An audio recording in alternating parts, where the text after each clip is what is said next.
This is forward passing. The size of the area depends on the group, but typically it's a 25 by 35 yard area with 2 end zones 5 yards deep and a halfway line mark. 6 blues versus 6 reds with 2 players in each end zone who are neutral all the time. There's a 2v2 in each half as illustrated. Players to start are restricted to areas. Play starts from one end zone and the aim is to try and pass it to the opposite end zone. You can progress, so one of the defenders can step in to make it a 3v2.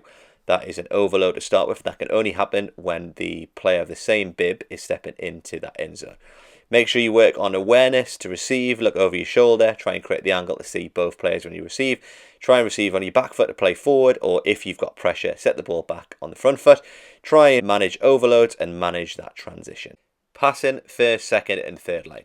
The area is 15 by 25 yards. It needs to be a tight area. In the middle, there are 2 blues versus 2 reds. To start with, the 2 reds can bounce off the wall players off the first, second and third line. Keep the ball. If the blues win the ball, then it becomes a 4v2 and they play with the 2 target players in the middle. So the 2 reds have to now try and press keep the ball and the 4 blues try and keep it. Once they win it back, they can then combine with the outside players. You can swap the 4 blues for the 4 blues and the 2 reds for the 2 reds and swap round.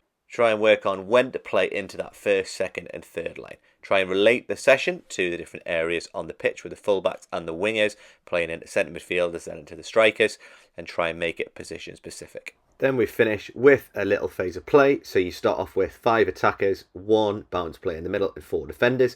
Try and pass forward into the 2 mini goals. If you do that, you get a point. The defensive team just try and stay compact, and if they win the ball, then the neutral player joins them on their team, and they try and break out and dribble over the line to get a point. With both teams, you're trying to work on forward passing, trying to scan, trying to receive on your back foot and play forwards when possible to try and score effectively as a team.